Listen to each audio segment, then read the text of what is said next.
right, folks, we are going to go ahead and get started. Thanks so much for being here.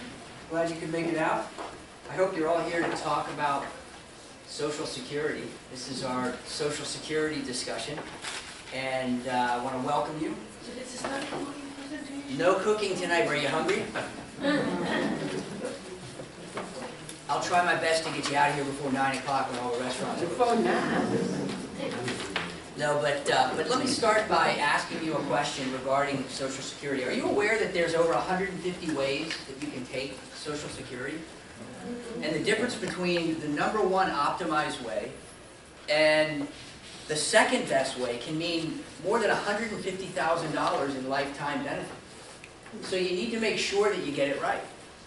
Not too long ago, I had a lady come into my office after one of these workshops, and she was determined to start Social Security at 63.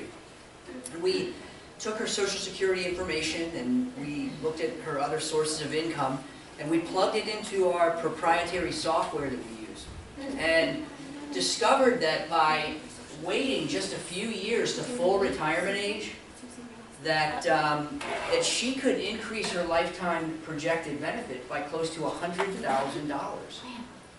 So it's easy to see that you don't know what you don't know. Now there are three very important things that you're going to learn at tonight's workshop. Number one, you're going to see how to calculate Social Security. Number two, you're going to hear about the implications and the impacts of Social Security. And number three, you're going to get a feel for whether or not your investments are allocated appropriately for when you start drawing on Social Security. So does that sound like a good agenda for tonight? Great. Now you might be wondering what qualifies me to teach on this subject. My name is Michael Eastham. I'm a CPA and a registered investment advisor. I've been in financial industries for over 25 years. I'm a contributor to Fox Business News, CNBC, and a variety of other media, and I'm also the president of my financial practice, Fellowship Financial Group, where we provide investment and tax services primarily to baby boomers and retirees. Now, over the years, I've taught a number of topics like Social Security planning, RMD planning, required minimum distributions, tax and estate planning, income, investments, and other financial classes. And in addition to my adult education course, I've developed and taught a number of continuing education classes for other CPAs, financial planners, attorneys, and other professionals. So education is something that I take very seriously. Now, inside your blue folder, on the left-hand side, there's a brochure about my company and my personal bio, so you can read a little bit about my background, our philosophy, and our process. And then on the right side, there's a blank page so you can take some notes or jot down some questions. And also, my only shameless plug is really more for your benefit. As I mentioned, we do have a tax service, and since this is tax season, I'll share with you, there's a coupon in there for an $80 tax return, basically, and we do that as a community service for folks who are 55 and up. You're welcome to take advantage of that just by calling our office. So behind that sheet is an article that we put together about Social Security. It'll be a good reference for you after tonight's workshop. An instruction sheet on how to access your Social Security information online. And I'll refer to that a little bit later in the workshop. And then behind there is this blue sheet. Now this blue sheet is very important to you and to me. The reason it's important to me is because it gives us a record of your attendance here tonight. So there's a place where you can fill in your basic information on the top and your feedback. We're constantly trying to improve the presentation, the way that it's presented, and your feedback is vital to helping us accomplish that goal. So it's very important that we get a blue sheet back from each household that's represented here tonight. And you'll turn that in to Heidi on your way out, okay? That's why the blue sheet is important to me. The reason that it's important to you is because this workshop is designed to give you an overview of proactive Social Security planning. But let's face it, we won't have time to answer all the questions about your particular situation here tonight. So each of you will have the opportunity to take advantage of a complimentary hour with me in my office, which is right up the road in Altamont Springs. Now, most people take advantage of that free meeting. Why? Because we accomplish at least 3 things at that individualized meeting. Number one, we're going to show you how to optimize Social Security using our proprietary software. In other words, what's the best strategy for you? Number 2, I want to make sure that you have a sense for the potential impacts of Social Security when you start drawing it, given your individual circumstances. And number 3, I want to make sure that you know if your investments are allocated appropriately for when you draw on Social Security as well. Okay? Now, this free meeting isn't about me trying to sell you on becoming a client of mine.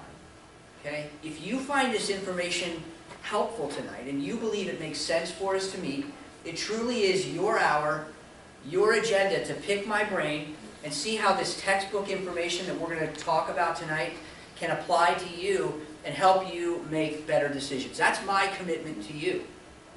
Besides, my company has an A+ rating with the Better Business Bureau, and I wouldn't be able to keep that rating if I didn't have a lot of very happy clients and attendees. The reason I do this is because I found that people need to have a good understanding, a basic understanding of proactive Social Security planning. But it's one of those things that it never seems to rank very high on priority list. Would you agree? I want to push it higher because I know that even the best financial plan can be sidelined because of poor Social Security planning. Make sense? And also, hopefully, at some point, you'll remember that I did something nice and helpful for you. And when you do have a financial or an investment need, you'll think about me. Is that fair? Great. Now, in a room like this, there may be a couple people who absolutely just can't take advantage of that free meeting, and that's okay. I do need to allocate time for my paying clients, but every month we set aside time for these pro bono meetings. In fact, since we do workshops like this on a fairly regular basis, I've blocked out a set of time slots specifically for this workshop, for this group. So you will need to schedule that meeting tonight, and that's what you'll use the blue sheet for. I'll explain how that works as we get closer to the end of the meeting, okay?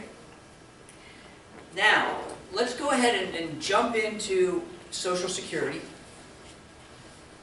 And I will tell you, if you have some general questions, I'm happy to address those.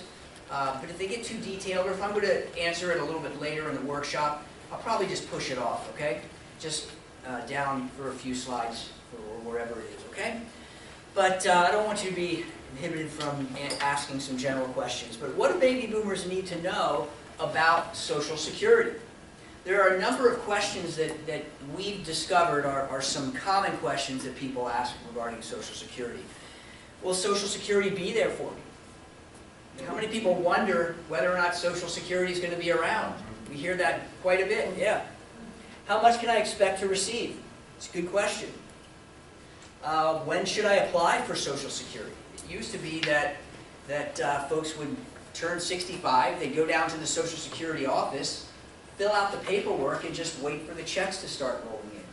But that's not the case any longer. You have a lot of different options.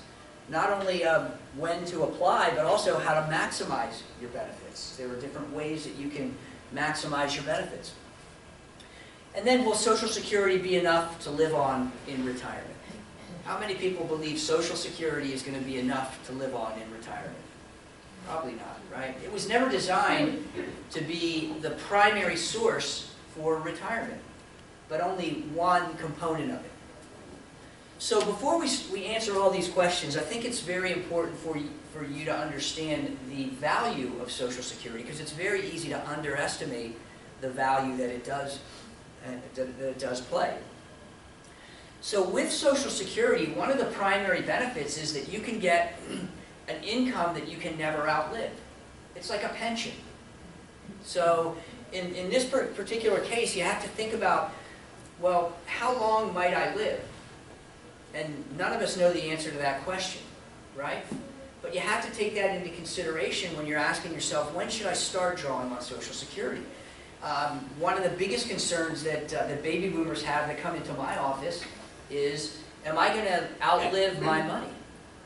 Am I going to run out of money before I run out of life? And that's a very real question. You know, when Social Security first started, you would take Social Security at 65, but you weren't expected to live much longer than 70. So that's a very important thing to think about. Now it's not unusual for people to live 20, 30 years in retirement. It's a totally different story. And in this case, if your monthly benefit is $2,000 today and you live 10 years, well, you're going to receive, with cost of living adjustments that are a part of Social Security, you'll receive over $300,000. 20 years, you'll receive $667,000. And if you live more than 30 years, $1.1 million. Now, I don't know about you, but that's a lot of money to me.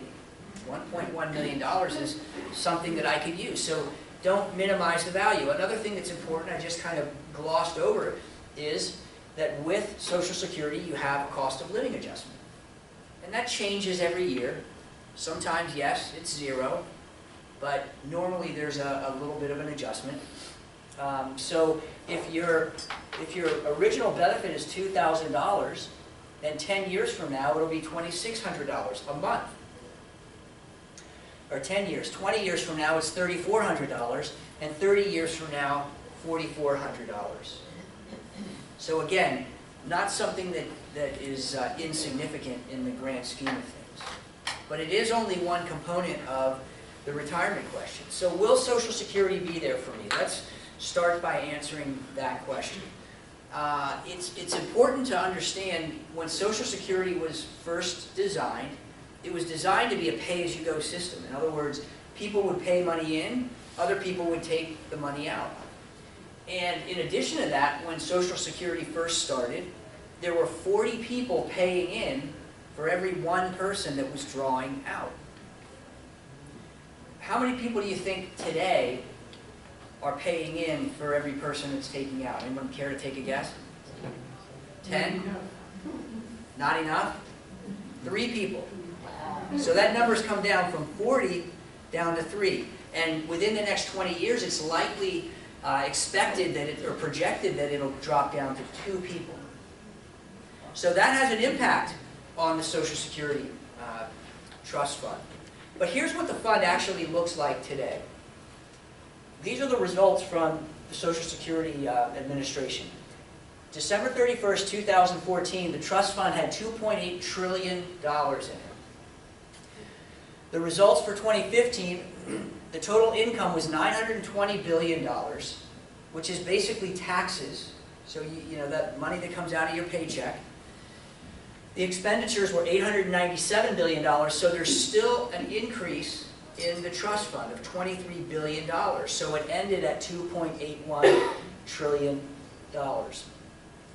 So it is still growing, all right? But that's all likely to change at some point in the very near future. Do you know why? Baby boomers. 78 million of you that are starting to draw Social Security have started turning 65 or 66 already and are starting to draw that money out.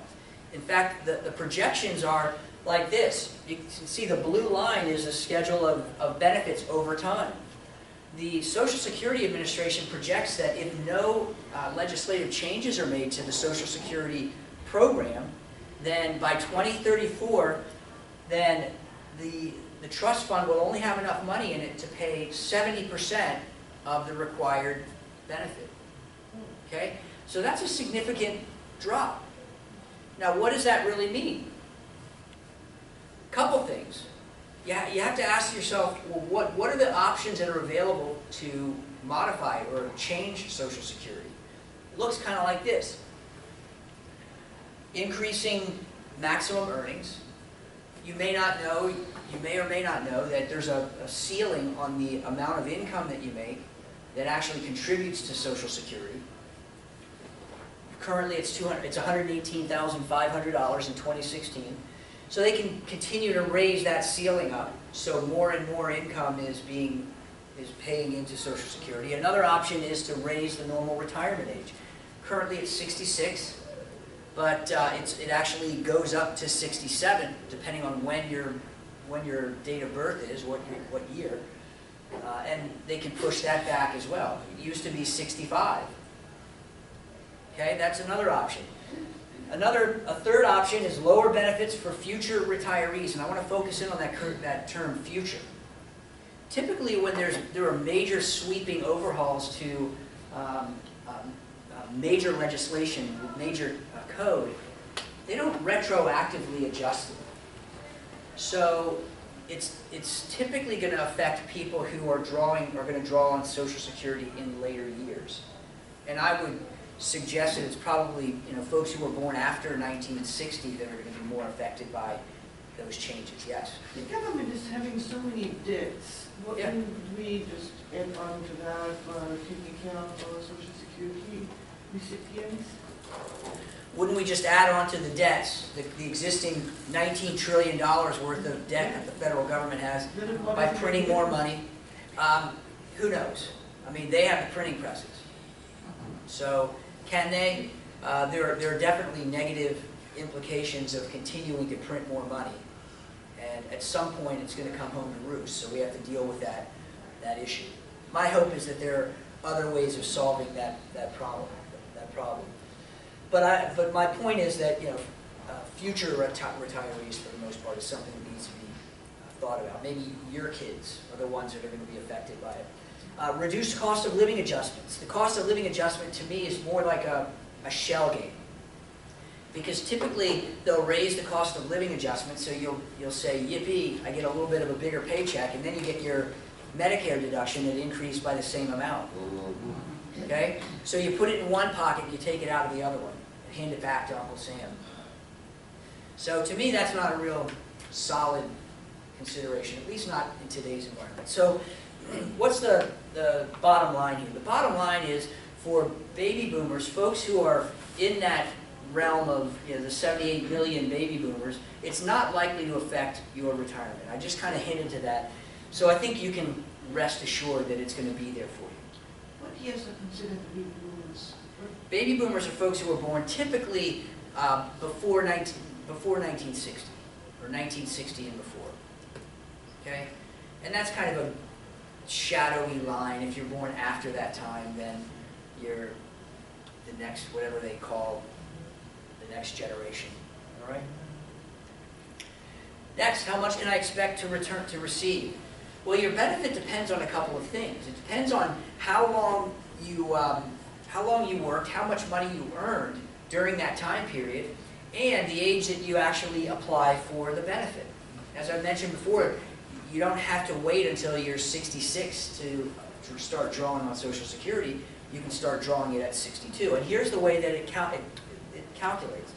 When you turn 62, well then all of your earnings over the prior, when you first started paying taxable wages, they're totaled up and they're indexed forward. So they're comparing apples to apples.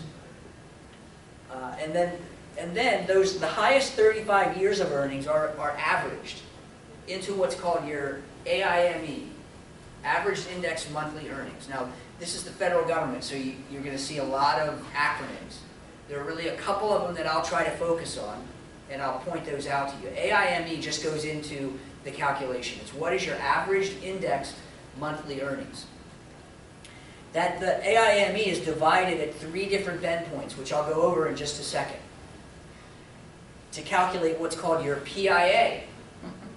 Okay? That stands for primary insurance amount. And your PIA is the amount that you'll receive at FRA, which is full retirement age. Okay? So 2 things that are going to be important in our conversation here. It's PIA, primary insurance amount. That's the amount you'll receive when you reach your full retirement age, or FRA. Okay? Those 2 are the key ones. And then, of course, it's adjusted by the COLA, right? Cost of living adjustment. So here's an example of how it works. For those of you who don't like math, well, you can tune out for a couple minutes. I promise I'll wake you up when we're done with this. But I'm a numbers guy, so this is exciting. But actually, it's very important, and I'll explain why I share this slide. If you were born in 1954 and you had the maximum Social Security earnings for 35 years, then your average index monthly earnings would be $9,431. Now, here's the formula for your primary insurance amount. The first $856 is calculated at 90%. So 90% of that amount goes into the calculation for your Social Security. The next $4,300, 32% of that goes into the calculation of your Social Security, your primary insurance amount. And then any amounts over that, only 15% goes into that calculation.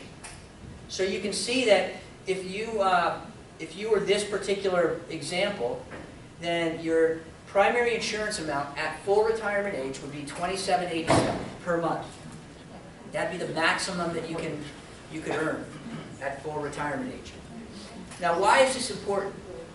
The reason this is important is you might look at that $9,400 and say, well, I didn't make $110,000 on average. I made a lot less than that. Maybe it's $50,000. And you might see this number and say, well, I'm not going to get $27.87. I'm going to get half of that because I only earned half of that. I might only get $1,300 a month. But that's not the case. And the reason that's not the case is because this calculation is weighted towards the lower dollar amounts. So the first dollars that you earn. So if you only earned half of that maximum amount, you're more likely to get maybe 70 to 75% of the maximum primary insurance amount. Does that make sense? So Social Security, the calculation is more geared towards the lower income stages. And more of your income is calculated the lower your income is. So it helps you to get a higher benefit from Social Security. Is that one of the things you do is to make sure they figure your benefit correctly for us? You can, yes. Our software in our office actually does that calculation. It recalculates it. So we have the ability to do that. Good question. All right. This just shows you when full retirement age is for you, depending on the year that you were born. If you were born 1943 to 54, then full retirement age is 66, and then it increments up by 2 months each year thereafter up to 1960, at which point your full retirement age is 67. Okay? So you might be wondering, well, what happens if I decide that I want to apply for Social Security at 62 or early? Well, this is what happens. You only get a percentage of your full retirement age PIA. In fact, at 62, if your full retirement age is 66, then you're only going to get 75% of that benefit. If you wait till 63, then you'll get 80%, 64, 86.7, and so on until full retirement age. All right, so you get dinged a little bit, and there's some other limitations that we'll talk about in just a few minutes that also can have an impact on this. What if you decide that you don't want to draw Social Security, maybe you don't need the money, or you're still working or something like that at full retirement age, and you want to wait? You can do that. And the Social Security Administration will pay you an 8% bonus each year for waiting up to age 70. There's no benefit to waiting beyond age 70. So it's not a compounded 8%. It's just a straight 8%. So if you wait till age 70 and your full retirement age is 66, well, then you'll get 132% of your full retirement age insurance amount, Social Security amount. Make sense? So how do you find out what your calculation is going to be for Social Security? Well, we used to get those statements in the mail. You remember those? Every year you get them? Not so much anymore. You get them periodically. At certain ages you start to get them. But because the Social Security Administration really wants you to go online. They want you to set up your account at ssa.gov and calculate or go in and set up your account. Now, let me tell you something. You don't have to write this down. I put this slide up here for you to see, but inside your blue folder is an instruction sheet on how to do that. Okay? And this could be a very helpful tool to you for two reasons. One is you need to set up your account. And Social Security Administration really is pushing people to get online and set them up. The second one is, for those of you who take advantage of that free meeting, you're going to need to bring in your Social Security statement. One of the things that you can do when you set up your account is you can print out those Social Security statements that you used to get in the mail. So you have to use your paper and your toner. So it's on your dime, but the government, you know how efficient they are. They don't want to waste a whole lot of money, so they put that on you. But you'll need to bring that statement in, and so that we can help you to optimize your Social Security. The other thing that's on there is your earnings history. So you'll want to take a look at that, and we'll talk about the importance of that in just a couple of minutes. But this is a very important thing. Now, one thing I want to warn you about is don't wait until the day of our scheduled appointment to try to set up your account. Because what will happen is you'll try to set it up, and they ask you these funny identifying questions, these identity questions, to make sure you're really you. And chances are, if you wait till the last minute, you're going to get them wrong. And you'll get blocked out. So, and then you'll call my office and you'll say, I don't have my statement, can we reschedule, and all that kind of stuff. So take some time beforehand so that you make sure you have enough time to, in case, now it probably wouldn't happen to anyone in this room, because number one, you're probably not procrastinators, and number two, you'll know the answers to all those questions. But I know this from experience, that it happens, okay? So, that's for your benefit. There's another benefit that comes with Social Security, and that is a spousal benefit. The spousal benefit is 50% of the primary worker's PIA, remember that's your primary insurance amount, if it started at full retirement age. So here's an example, John and Jane.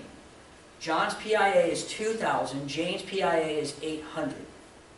If Jane applies at full retirement age, she can get 50% of John's benefit as a spousal benefit, which, as you can see, is $1,000. So that's $200 more than what she would earn on her own record. Okay?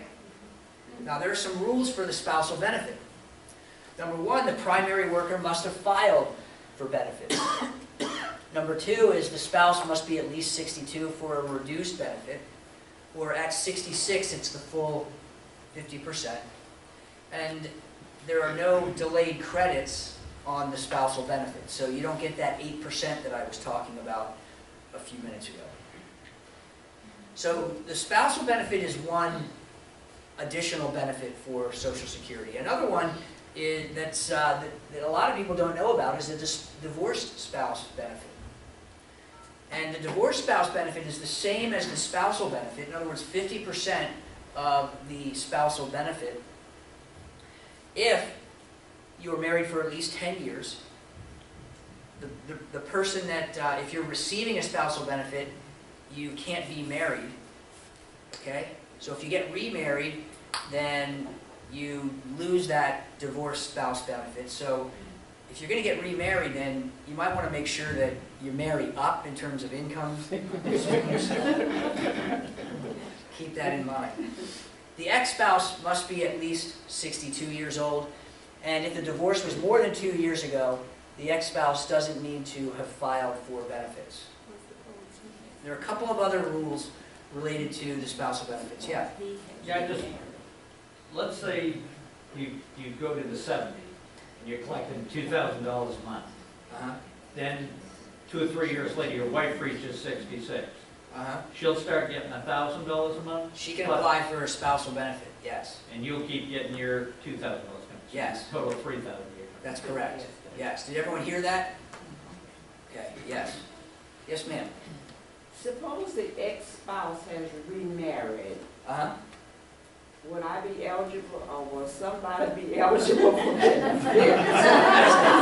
That's a great question. If the ex-spouse remarries, that doesn't affect you if you're the non-married ex-spouse. Or the ex-wife is not remarried. Yeah. It's just the ex-husband, her That's correct. ex-husband.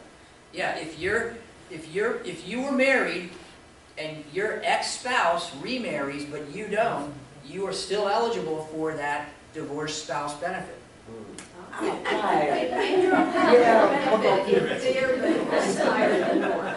That's correct, that's correct. Now, listen to this, because it's important.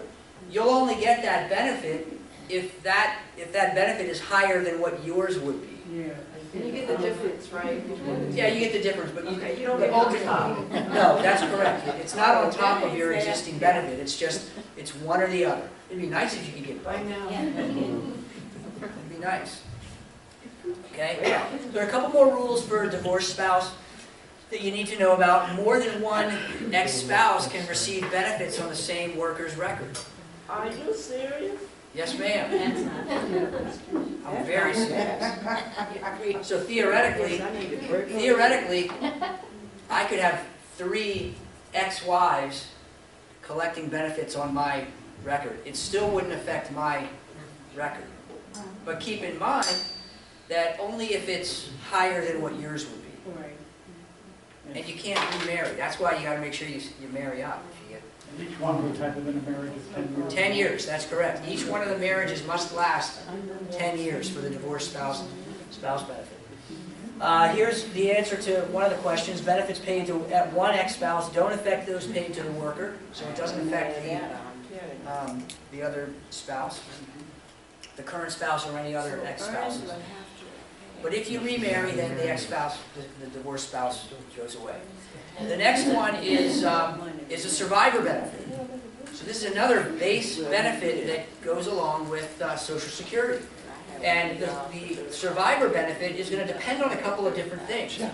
It's going to be dependent upon the age that the deceased spouse originally claimed his or her benefit. That's called the original benefit.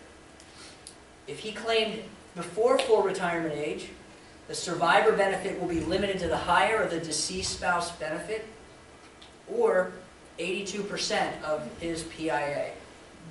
Okay? If he claimed after full retirement age, then the survivor benefit will include delayed credits. So there can be some benefit to waiting. You can see how this can impact your strategy for claiming Social Security. The age that the widow claims the survivor benefit, this is called the actual benefit. If she claims before full retirement age, her survivor benefit is only going to be a fraction of the original benefit. In this 71.5% if you claim at age 60. But if she waited until full retirement age or more, or later, then it will be 100% of the original benefit. Which, remember, it can include these those delayed credits. So here's an example of survivor benefits. Joe and Julie are married, both are over full retirement age. His benefit is $2,000 and Julie's is $1,200. Then Joe dies. Julie notifies Social Security. Actually, she doesn't have to.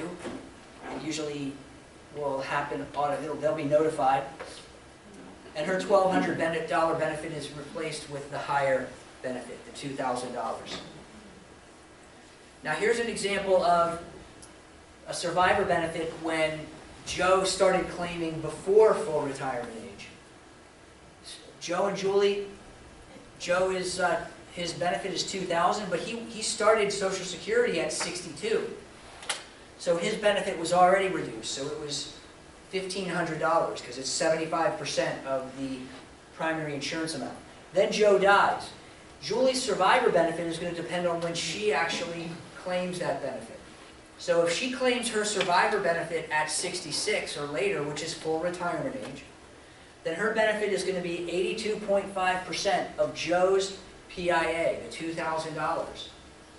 But if she claimed it early, then it's only going to be 71.5%.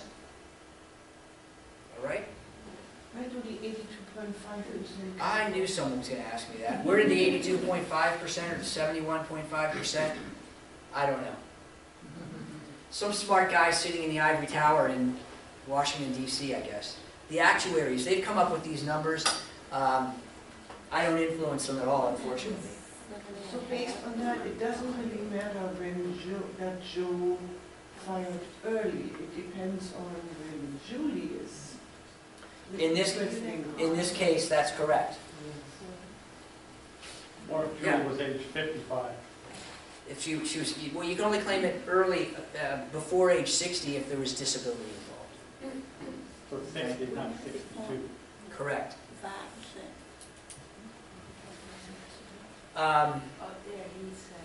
All right, so here's another example of, actually it's 50 if you have, if there's disability involved. It's age 50. So here's an example, another example of survivor benefit with delayed credits.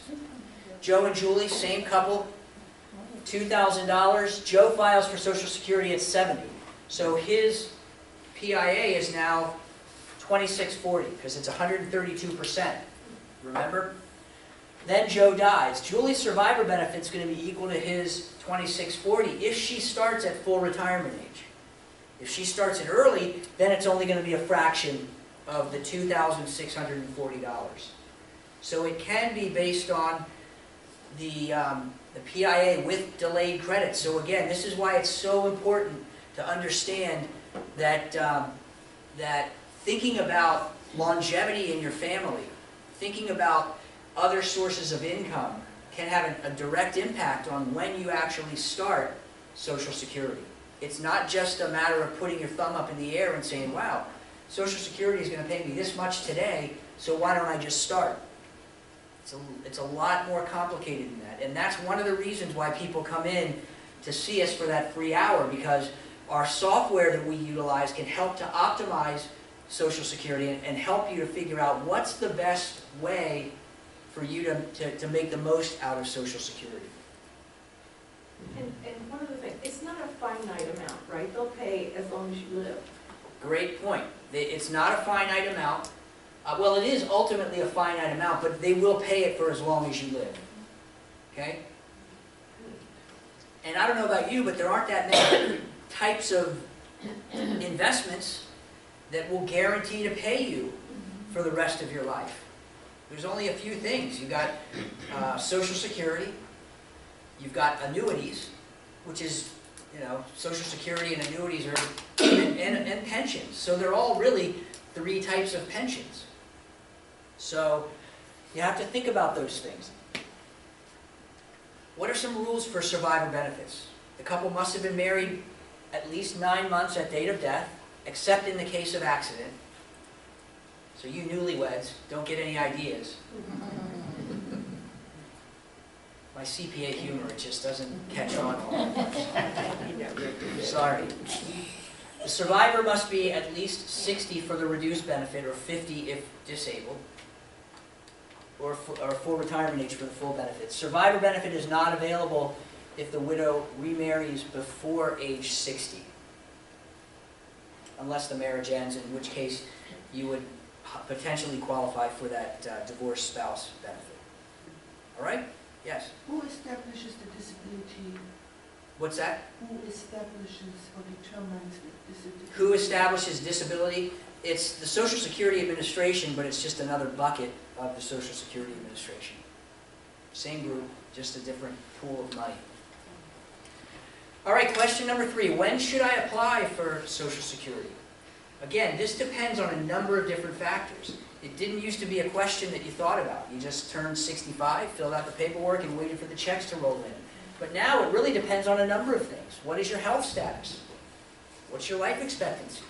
What's your need for income, both now and in the future? Do you plan to work when you're drawing on Social Security?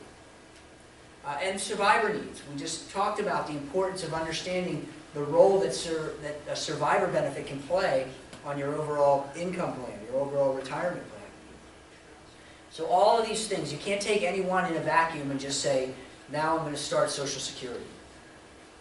So why would you want to delay benefits?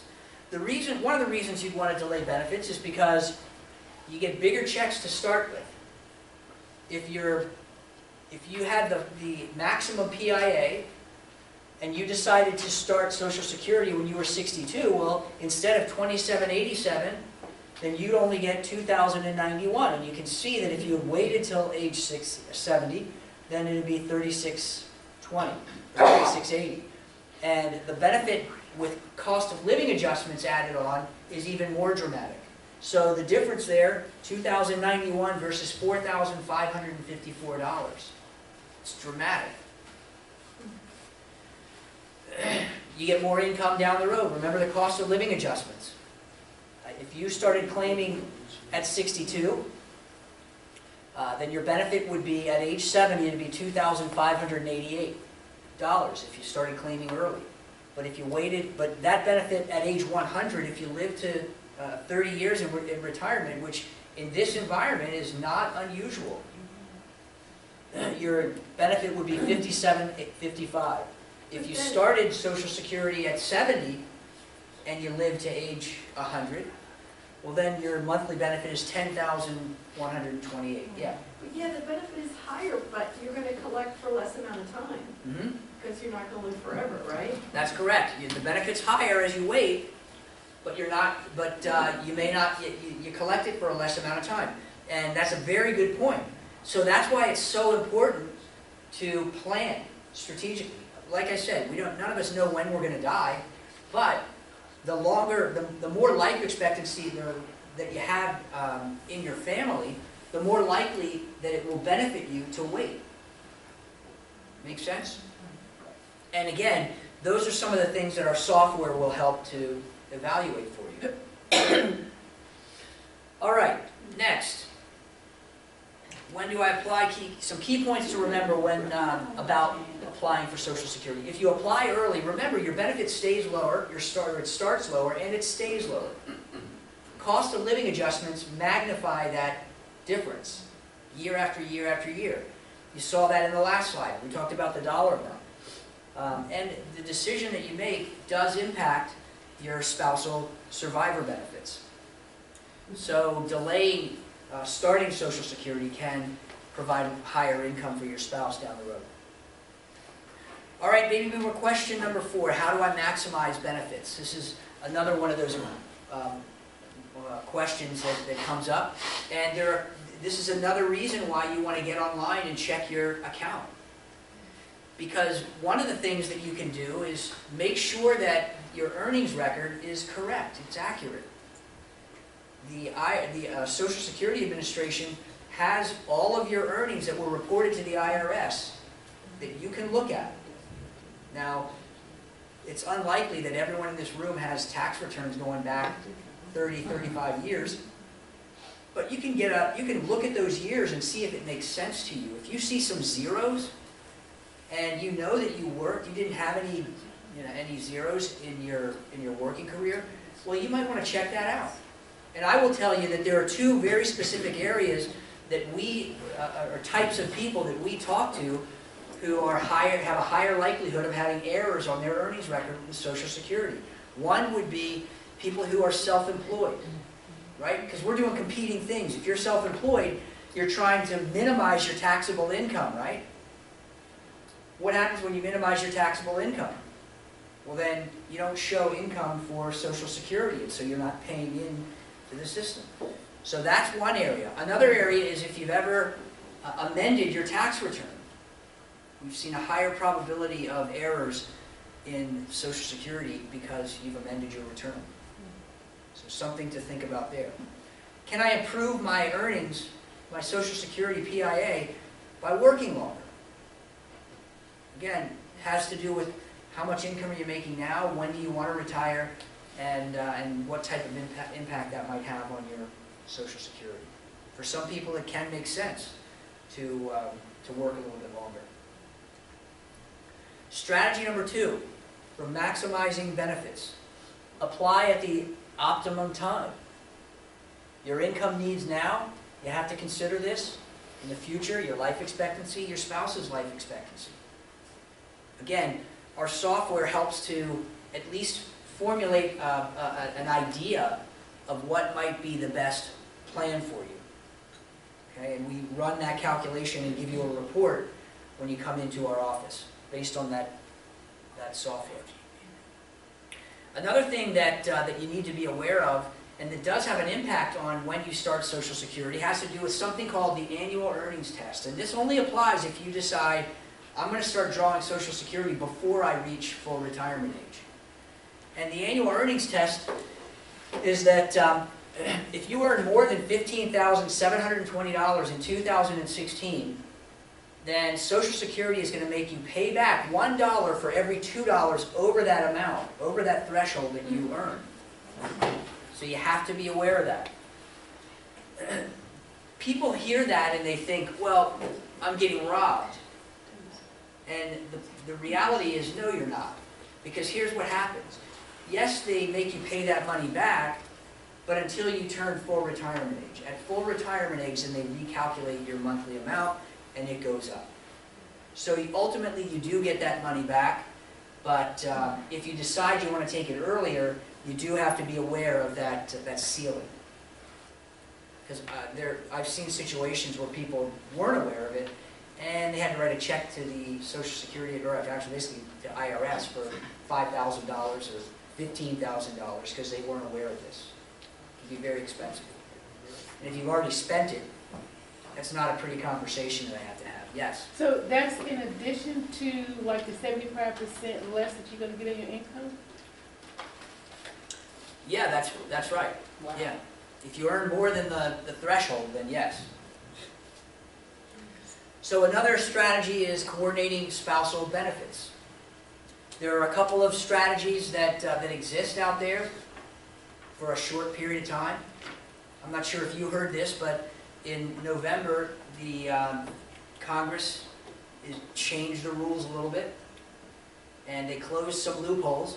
So some of these strategies are only going to work for a limited amount of time. File and suspend is one of those. And here's how it works, though. At full retirement age, the higher earning spouse applies for benefit and asks that it be suspended. The lower earning spouse can file for the spousal benefit at that time, while the higher earning spouse continues to earn the delayed credits on his benefit until age 7. So here's an example. Bob and Barbara, they're both full retirement age. Bob's PIA is $2,000, Barbara's is $800. Bob wants to delay because he's still working or whatever. Doesn't want to start Social Security now. He wants to delay it till age 70, but Barbara wants to file for her spousal benefit today. Bob can file and suspend. This allows Barbara to earn her spousal benefit, which in this case is higher than what it would be if she started Social Security on her own record. She'd get $1,000 versus $800. See that? Now keep in mind, this is one of those ones that is not going to be valid after April 30th of this year. So if you're approaching 66, or you are already 66, then you definitely need to come in and talk to me so we can see what makes the most sense for you. Another strategy is claim now, claim more later. This one basically says that at full retirement age, the higher earning spouse restricts his benefit to his spousal benefit. Remember the 50% of the spouse's benefit. At age 70, the higher earning spouse switches to his own maximum benefit. So here's Mike and Mary. Mike's PIA is $2,000, Mary's is $800. Mary files for her benefit at age 66. So she's getting her $800. Mike files he files a restricted application for his spousal benefit. So he starts getting $400. When he turns 70, then he switches to his maximum Social Security amount. So this is his PIA plus all of those delayed credits, the 32%. And then Mary adds her spousal benefit. So now she's getting $1,000. Does that make sense? So you can see how by playing this a little bit, then it can work to your benefit. Now, this particular strategy is being phased in or being phased out through 2019. So if you are in that category, if you were 62 years old on January 1st of this year, then you still have the opportunity to file for a spousal benefit between now and 2019.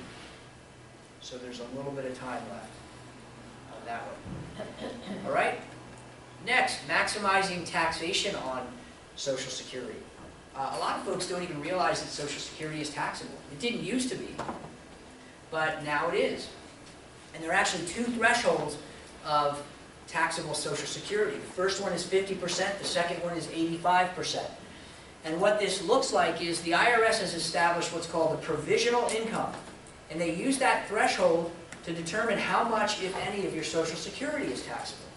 And if you're married filing jointly, and you earn between $32,000 and $44,000, then up to 50% of your Social Security can be taxable. If you earn over $44,000, then up to 85% of your Social Security can be taxable. Now, here's what this doesn't mean. This doesn't mean that you're going to be paying 50% of your Social Security in tax, or 85%. It just means that 85% of your income will be taxable income. It shows up on your income tax return.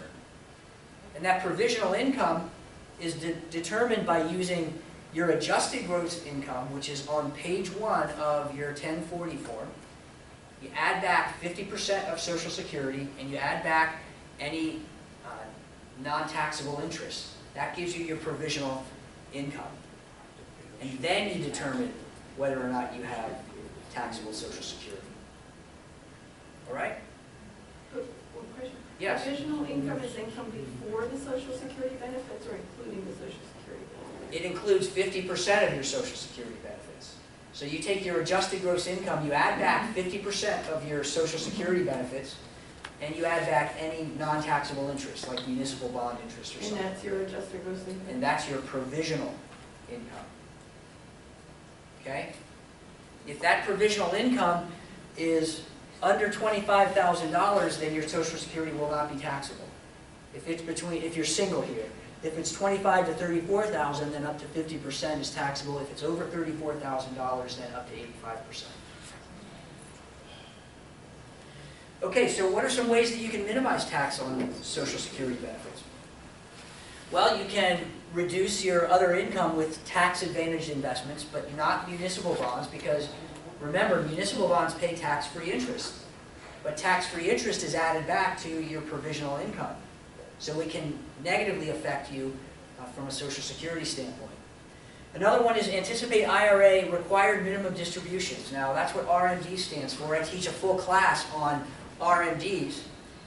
In fact, one thing that I neglected to mention is that on that blue sheet, there's a box that you can check off if you'd like an email invitation to one of our upcoming workshops. And RMD planning is one of those workshops that we talk about. But anticipating RMDs, if you're not full retirement age, or if you're under age 70, well then if you have other IRAs and things, well you can begin now to draw on your IRAs when you're likely to be at a lower tax bracket, reduce your required minimum distributions, and as a result, reduce your taxable income. So that's a strategy that you can think about doing. Maybe also converting to a Roth IRA. Yes? Isn't the required age for withdrawing from the IRA account like 69? 70 and a half is the age that you have to start drawing on, generally speaking. There are some exceptions to that, but 70 and a half is when you have to start drawing. Okay, so at 7.5, you can leave it in an IRA, or do you need to move it to a money market? No, at 70 and a half, you have to take a required minimum distribution out of your IRA and show it as taxable income on your tax return. Uncle Sam's not going to let you keep that money in there forever. The bank you're dealing with should be notifying you that. Yeah, you should get a form. You should get a form, market value form. All right. Delaying Social Security reduces the number of years that benefits are subject to tax. You can reduce expenses, pay down debt, those types of things. And then, manage your taxes regularly throughout Social Security retirement age. Now, another thing that we do, as I mentioned at that free meeting, is we'll help you calculate taxes on to determine whether Social Security will be taxable. If you would like us to do that, then you'll need to bring in your tax return, obviously, at that meeting as well. So, a couple things that you'll need are that your Social Security statement and at least 1 year's tax return. Ideally 2, so we can compare and make sure there aren't any anomalies, but keep that in mind. and we can help you calculate the tax impact of Social Security. All right? Strategy number 5, coordinating Social Security with your overall retirement income plan. Now, this is a very important thing to consider. How do you coordinate Social Security with other types of income? I already mentioned that that Social Security does not exist in a vacuum. So you have to think about, what other sources of income do I have that can allow me to, live comfortably in retirement? And when you do that, it's important to recognize the difference between purpose-based and performance-based investing. So I want to share a little bit with you. I'm going to talk for a minute about a topic that might seem to veer a little bit from Social Security, and it has to do with the stock market. But the reason I'm doing this is because this is very important information to me, and it's something that, believe it or not, many financial advisors don't even know. But for many of you in this room, it may be the most important thing that you hear tonight. So let me ask you a question. What rate do you think is paid for dividends on average in the stock market? What rate do you hear? Any guesses? 3%? Any other guesses? 2 to 3% is generally the percentage that the stock market pays in dividends, so many stocks. But let me ask you this question. If 2% was what you expected for income, would you want to take any risk at all to get 2%? You tell me. No. So there has to be growth in order to justify the additional risk, right? I mean, think about it. If you needed $100,000 in income, then at 2%, you'd need to put $5 million in the stock market to generate that kind of income. If you needed $50,000, well, you'd need to have $2.5 million in the stock market in order to generate that kind of dividends. So let me ask you another question. Please raise your hand if you believe, generally speaking, that history tends to repeat itself more often than not. Raise your hand. Yeah, and I do as well. So this will be very helpful to you. So when you think about the rate that you read about or you hear about in the news, that the stock market returns over the long term, what rate comes to mind? 10%. 10%? Yeah, that's it. That's right on the nose. And what they teach us primarily in financial planning school is about 10%.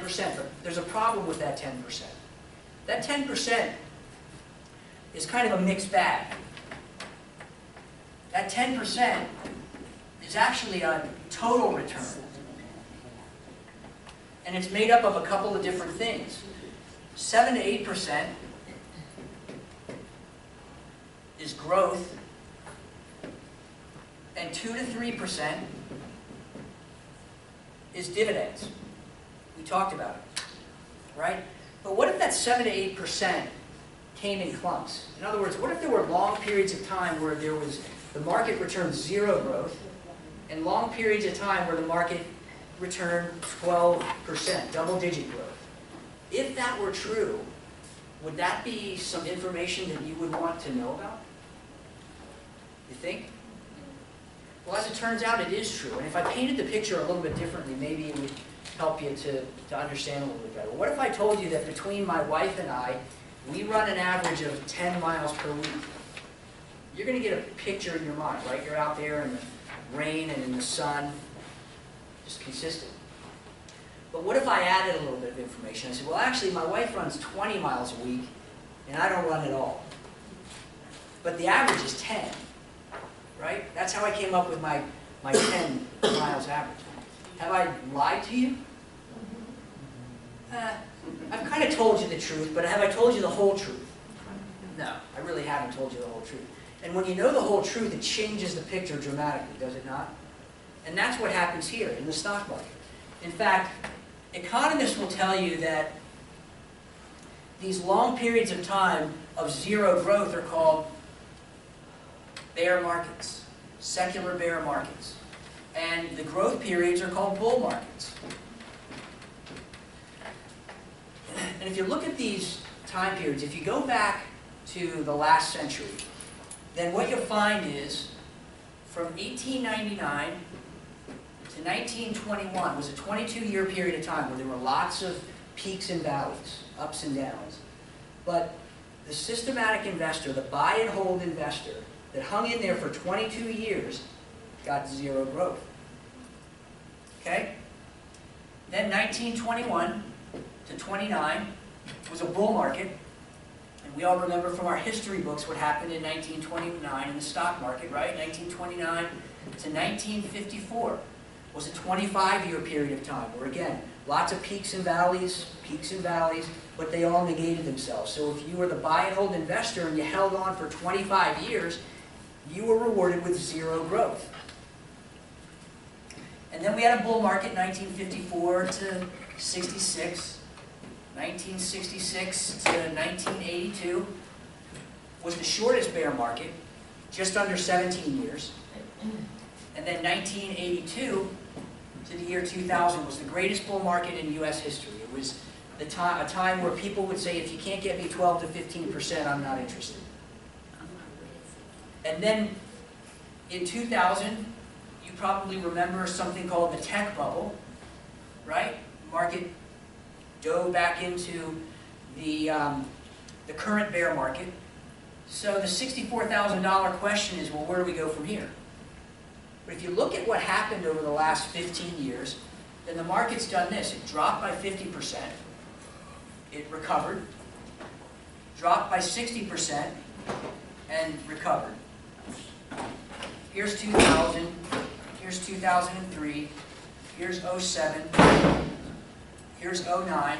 And then it broke above the previous peak in 2013. But let me ask you, was this a permanent increase, or was it more likely a temporary government-induced increase?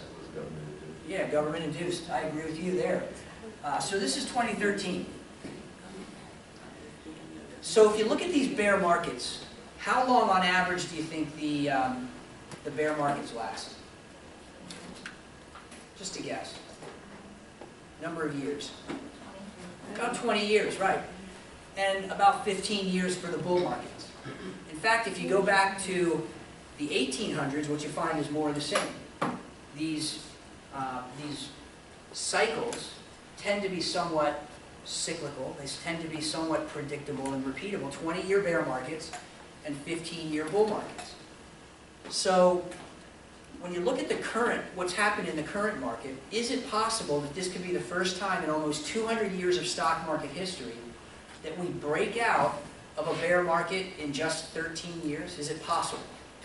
Anything's possible. Anything's possible, right, I agree. But is it probable? Not probable, that's because they put Yeah. more money. Yeah, that's the government, yeah. They keep printing money, at least they can put those financial steroids back and continue that. But in fact, if the current bear market broke out in only 13 years, then it would be kind of like the equivalent of breaking 3 Guinness Book records. The first one has to do with something called, it's a technical ratio called a price to earnings ratio or a PE ratio, but suffice it to say that PE ratios today in the stock market are much higher than they have been at any time at the end of one of these bear markets. So that's one. A second one of those Guinness Book World Records has to do with the length of time. This would be the first time in almost 200 years of market history that we've broken out in only 13 years. Well, we know, it's 3 years later. Yeah, well, and I'll get to that in just a second, actually. You'll see exactly where we are. If you look at the third Guinness Book World Record, it has to do with all these other bear markets. In every one of these cases, we've had at least 3 major drops, major corrections, and sometimes as many as 5 or 6. But in the current bear market, we've only had 2. Okay? So where are we now? That's a great question. If you look at what the market's done from 2009 to 2016, it's done this. It's increased by 150%. Okay, that sounds like a pretty good return. So just the momentum of the market could push it a little bit higher, because it's already dropped back down, because this is 2016 right here, down by about 14% from where it was at the high point. So just the momentum of the market historically could push it up a little bit higher. So maybe it could go up, I don't know, 10%. But what's the downside? The downside risk is that just to get to where it was in 2009, that's a 60% drop. Now, I don't think we're going to get, the market's not going to go to zero, so we don't have to worry about that. But it has dropped by 50 or 60%, so that could be a realistic number. But let me ask you this question. If this could drop by 60%, I mean, this analogy is, this picture is almost as if we went to a casino together and we sat down at a table where you realize if you win $10, but if you lose 60. I don't know about you, but I'm not playing that game. Make sense? And so the problem is that this is what can happen when you invest for growth, but you should be investing for income. And I refer to that as performance-based investing versus purpose-based investing. And here's what I mean by that. If you, what we're taught in financial planning school is to invest for growth. Stay in the market. Even when it may not necessarily be in the best interest of clients. Purpose-based investing asks a completely different question. It says, well, how much income do you need in order to be comfortable in retirement? And when you ask that question, you find out very curious things. Let me give you an example. In 2008, I had a 68-year-old widow come into my office who had lost 40% of her investments. And I asked her what happened, and she said, well, her financial advisor told her that she should be earning about 10%. And she'd never followed investments, so she just let him do it. By the time she was so sick to her stomach that she had to pull her money out of the market, she had already lost 40%. And I said to her, did your advisor ever ask you how much income do you need in order to make your money last for the rest of your life? And she looked at me like I had 3 heads. And so we sat down and just did the math. It's not a complicated thing to do. We determined that all she needed was 4% income off of her investments in order to make it last for the rest of her life. 4%. Think about the difference in risk level between investing for 4% and investing for 12% or 10%. It's orders of magnitude. You see that?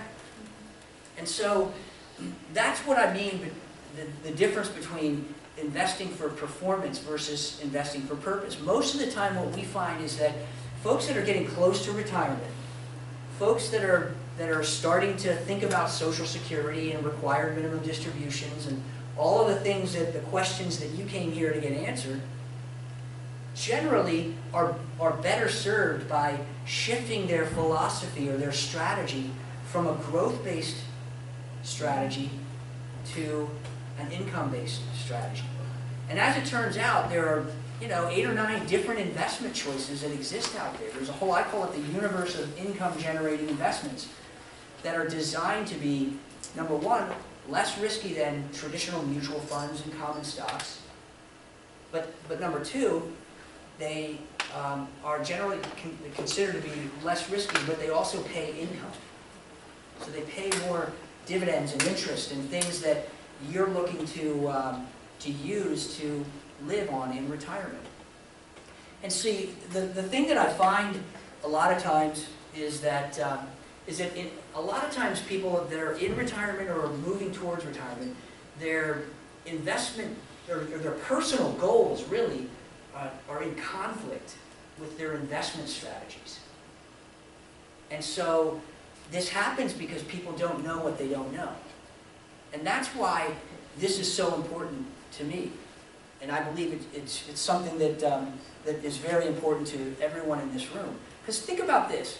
if you're drawing income from your mutual funds, for example, or your common stocks, in a declining market, what else are you drawing, what else are you taking out of your portfolio or out of your investments? The principal. Principal. And so by taking principal out in a declining market, it makes it impossible, maybe just difficult, much more difficult, for you to recover even when the stock market recovers. And that's why I ask you the question, if you lost 60% of your investments in retirement, would that have an impact on your retirement goals? So that's the importance of understanding performance versus purpose-based investing as you move towards the consideration of, okay, I need to make my money last me for all of my retirement years. Make sense?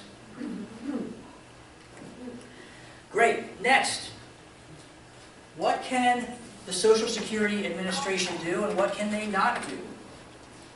Well, what they can do is when you call them up or when you go in for your appointment, they can calculate what your benefit is at that time or what it might be in the future. What they're not going to do is they're not going to take your Social Security in the context of all these other things, whether it's additional pensions or other retirement accounts or other investment accounts that you have, and they're not going to help you to optimize Social Security based on what your overall goals are and your strategy is. They're not going to help you do that. They're not going to help you to optimize a Social Security plan that fits in with what your retirement goals are. That's what we do at that complimentary meeting. So it's important to understand how that difference really works. You can even go on to the Social Security website and there are some what-if scenarios, but they're very, very basic.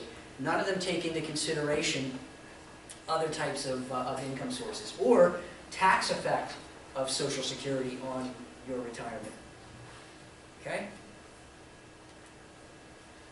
Question number 5. Will Social Security be enough to live on in retirement? I think we answered that pretty clearly earlier. The answer is no. It was never designed to be the sole source of income in retirement. You have to take Social Security in the context of other pensions you might have, IRAs and 401ks, your required minimum distributions. That's an important factor.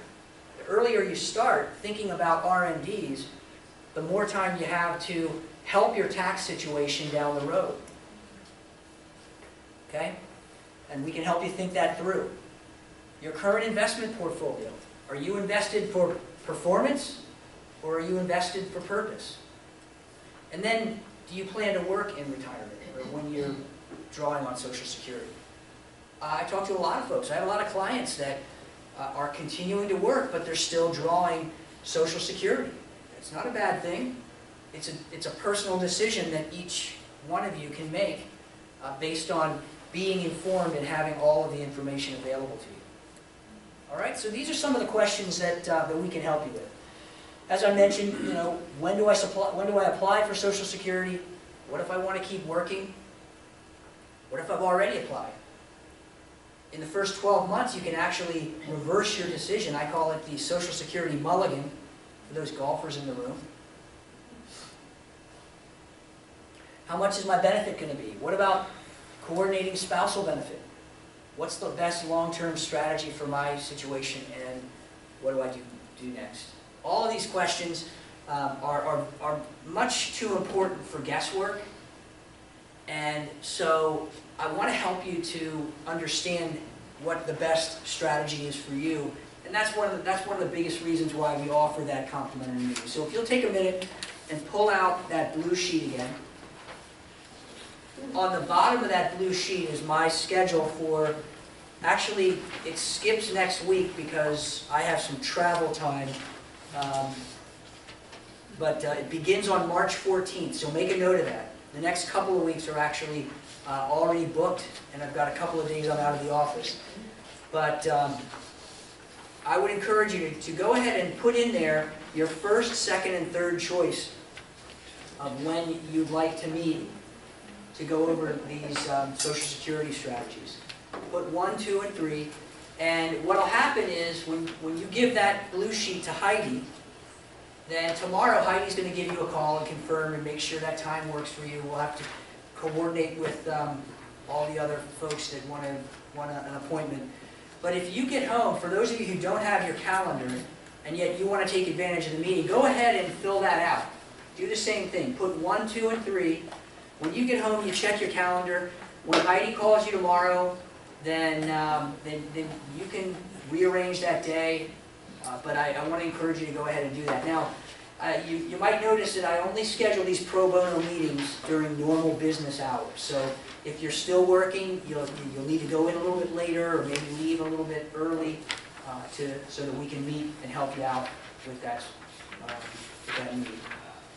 Yes? In order to allow us to have all the other communications at hand, tax returns, social security statement, Yes. my situation is a little more complicated. Okay. I used to work in Germany. Okay. 18 years, so I'm going So you have a pension from a European